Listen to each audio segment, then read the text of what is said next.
జయశంకర్ భూపాలపల్లి జిల్లాలో గౌడ సంఘం ఆధ్వర్యంలో ఘనంగా సర్దార్ సర్వాయి పాపన్న గౌడ్ జయంతి వేడుకలు నిర్వహించారు.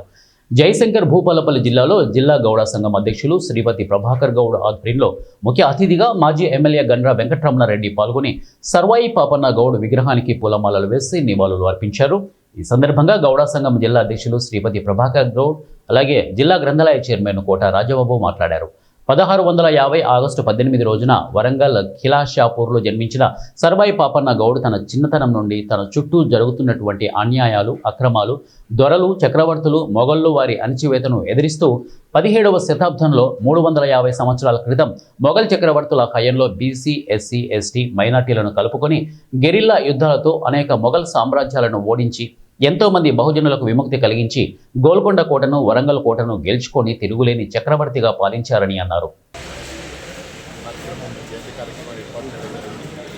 ఈ కార్యక్రమానికి వచ్చేందుకు అందరికీ నమస్కారం తెలియజేస్తూ మరి 275 జయంతి సందర్భంగా మరి సర్దార్ సర్వాయి పాపన్న గారు మరి బహుజన బిడ్డ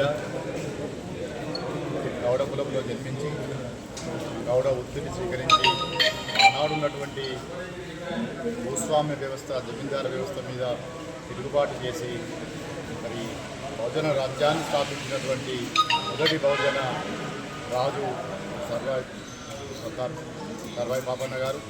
మరి వారు చేసిన అనేక సంక్షేమ కార్యక్రమాలు చేసి ఆనాడున్నటువంటి మొఘలాయి చక్రవర్తులను, గోల్కొండ నవాబులను ఎదిరించి మరి సామాన్య కుటుంబంలో జన్మించి మరి మొఘలాయి గోల్కొండ సైన్యాన్ని ఎదిరించి మరి గోల్కొండ కిలాను తగ్గించుకొని మరి ఒక మంచి పరిపాలన చేసి బహుజన రాజ్యాన్ని స్థాపించినటువంటి గొప్ప వ్యక్తి.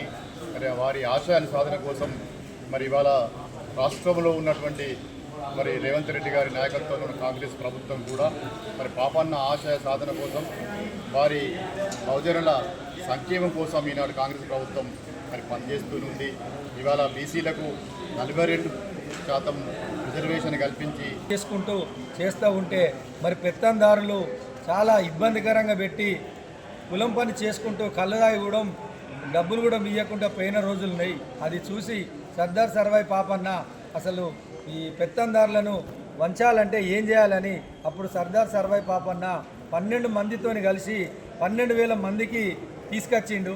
మరి 12 మంది అంటే చాకలి సర్వన్న, మంగళి మాసన్న, కుమ్మరి గోవిందు, జక్కుల పెరుమాళ్ళు, దూదేకుల సాహెబ్, కొత్మీర్ సాహెబ్ వీళ్ళందరూ కలుపుకొని 12 మందిని కలుపుకొని 12,000కి వెళ్ళిపోయాక గోల్కొండ కోటను ఏలిండు. మరి మామూలు కాదు, యోధుడు అంటే సర్దార్ సర్వాయి పాపన్న. మరి ఈరోజు అట్లా చేసినందుకు మనకి ఇప్పటికి కూడా మనకు బీసీలు, ఎస్సీ, ఎస్టీ అన్ని కులాల వారు, బీసీల వర్గాల వారికి సంబంధించిన అందరూ కూడా ఇప్పటికి కూడా ఏకం కావాలి. ఖచ్చితంగా మనకు 42% ఏదైతే ఇచ్చిండో అన్ని కులాల వారికి మనం ఏకం అయితేనే మిగతా వాళ్ళు తగ్గుతారు. లేకపోతే మాత్రం వాళ్ళే ముందుకు పోతారు, మనకు సీట్లు రావు. మనకు కావాలంటే మనకు 42%లో బీసీలు ఎమ్మెల్యేలు కానీ, ఎంపీలు కానీ, కౌన్సిలర్లు కానీ, మన చైర్మన్లు కానీ ప్రతి ఒక్కటి ఎంపీటీసీలు, జెడ్పీటీసీలు అన్నీ మనకే వస్తాయి కాబట్టి